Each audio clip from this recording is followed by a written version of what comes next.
Hey guys, welcome back to the channel.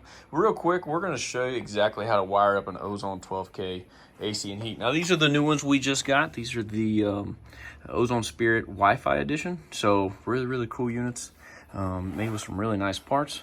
I already have these units out of the box here. This is kind of just a real quick video on just how to connect the wires from the inside to the outside and explain a few little things to it to help you guys out. So it comes with two black wires. You need both of them. You absolutely have to use both of them. At the end of the wires, if you check them out here, they're labeled 3, 4, ground, L, and I believe this one's in. So that's where they'll go. So I'll show you real quick a couple tips. Like I said, keep in mind, this is just how you wire it. Now, you'll already have this wire connected to this, and you'll feed everything outside to connect to this. So keep that in mind as well. Real quick, I'm going to show you a few little tricks, and we'll get started. So I like to start with this end here. This is the fork side.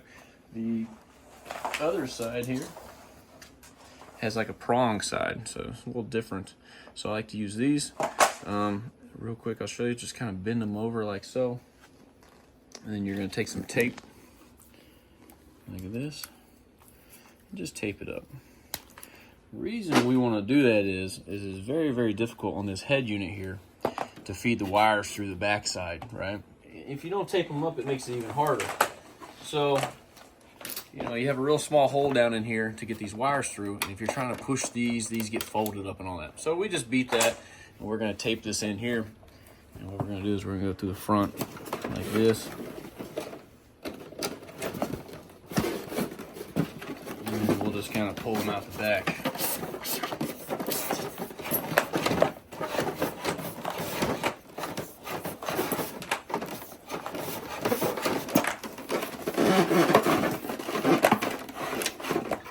Also, guys, if you use these little the styrofoam things they come with to set the head unit up on, it'll keep it from getting scratched, or if you have the face hit the ground, it won't scratch the system up. Keep your plastic on, everything as well. Definitely helps. So we're here now. You got your wires.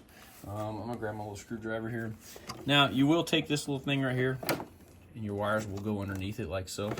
I'm not gonna do that in this video, just so I can show you how they're wired up. So we're gonna start with here, you see number 4. We're gonna go to slot number 4, like that. And it just fits in there like so. Okay, snug it up. Ooh, need that back. All right, we're gonna go for a number 3 here. Number 3 going in. All right, like so. We're gonna do our ground. Ground, this is the ground symbol here. So you can see, that's where your green wire goes. All right, green is always ground. So we'll get that like that. And snug it up. Now we've got an L and an N. So you see this one's labeled in. Well, your number 2 right here is also labeled in. So you put your in that slot. That would be technically your neutral. Neutral goes in there. And snug it up. And then the same thing, your L is also 1, which is line, which is also your hot, right? So L goes to 1. Now what you'll do is you would, have that over, you put the white cover back on, and you're good to go here. So if you notice on the head units, they have a gray cord on them. All right, this gray cord here, this is your power cord. This is the only source of power to the whole indoor and outdoor unit. You can take this right here, feed it out the same hole as your Freon lines and all your other stuff, and put it into a disconnect, so your hot, your neutral, and your ground. Or you can cut it back just a little bit and put it on a 110-volt plug and literally plug it in the wall. Makes it really nice. So you'll take this little slot right here on the side, and you'll cut that little notch out, and this is where this cord will fit out the side, and it'll be flush to your wall. So really easy to do. Remember, this is the only power source to the whole thing. This is how you power it up. So we'll take that, and then we'll go back to this side here. We'll untape it, see if I can find the end. Ooh. Okay, there we go. And kind of the same thing here. Real simple to do. I've already taken out my ground screw. These are all ground screws, so you can use any of them. I've taken this one out. I'm gonna use it here in a second. So just kind of loosen them up. All right, then we go back. Brown is also our L, which is our 1.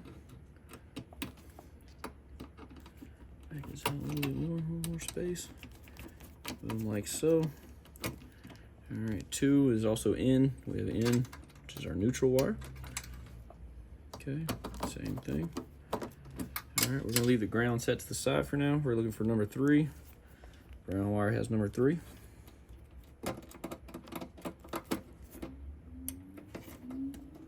We're in there, snug it up. Doesn't have to be crazy tight. You don't want to break anything, but definitely snug it. And 4 to number 4.